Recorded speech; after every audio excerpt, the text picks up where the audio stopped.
Okay, so this video is for the sophomores, for your fourth quiz of Unit 2, which is 2.2.3. And in this, before you begin, you'll want to read Words Triumph Over Images by Curtis Wilkie, who was reporting on what he believed were some inaccurate ways of portraying the aftermath of Hurricane Katrina. Read that article and see what he says about it, especially the part that says reckless report, and think about why he considers it so. You already know, I'm sure, that communication is more than just talking or writing. It's verbal. It's verbal cues. It's the way. It's facial expressions. It's someone's tone, and when you're writing stuff down, especially when you're writing a transcript of something someone says, you can't hear what they're saying. You might be able to kind of imply it, but you don't hear it.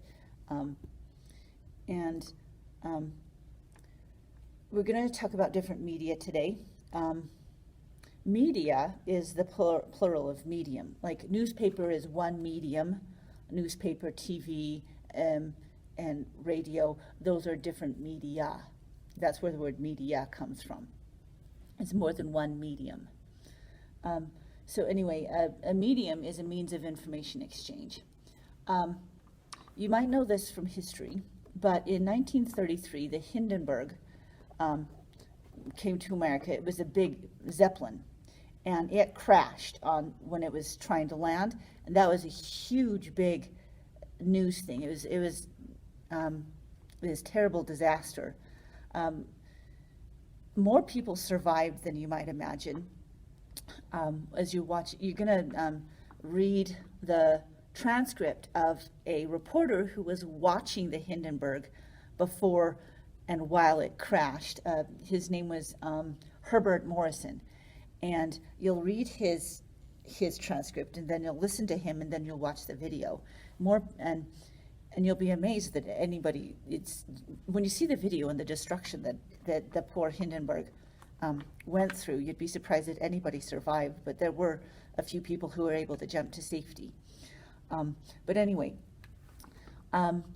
first read the transcript before you listen or watch. Read it first and see what you get out of that. And then listen to the report that Herbert Morrison gave as he's reporting on the Hindenburg landing. And what do you see in the transcript, and what do you hear in his voice? What do you get listening to his voice and the emotion in his voice as he's just kind of going on, and it's just like regular business, and then he's like, "Whoa, it exploded!" and he's there witnessing it. What do you get listening to his voice that you don't that doesn't happen when you're reading the print? And then after listening to his voice, watch the video. And how does that affect you as you're seeing this destruction and these, there are people who are actually running towards the fire from the ground that are, trying to see if they can get anybody out of this burning wreckage. And how does that affect you? And then think about the different types of media, the print and the sound, and then sound and video together. There isn't any one that's more important than the other, or better at giving information. All different media have strengths and weaknesses and good things about them that give information to people. And they do it in different ways. Also, think about, when there is some sort of information given, let's say a commercial, there are going to be stated and implied messages. The stated message is what's obvious. The implied message is something that you as a viewer might not be aware of unless you're consciously looking for it.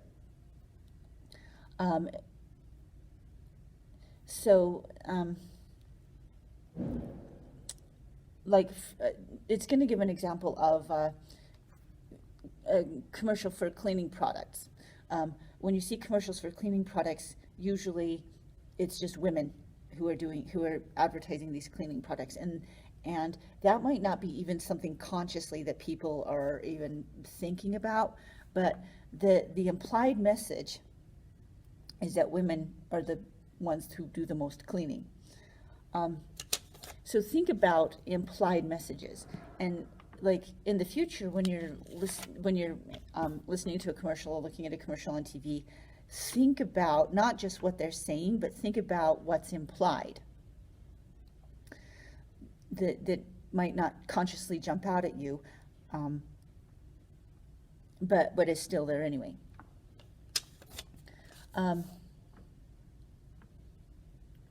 So also, when you're listening to or creating video or print or just a recorded voice, consider your topic and the type of audience, the type of information and your type of audience, and what is best for them, or what will be most persuasive to them.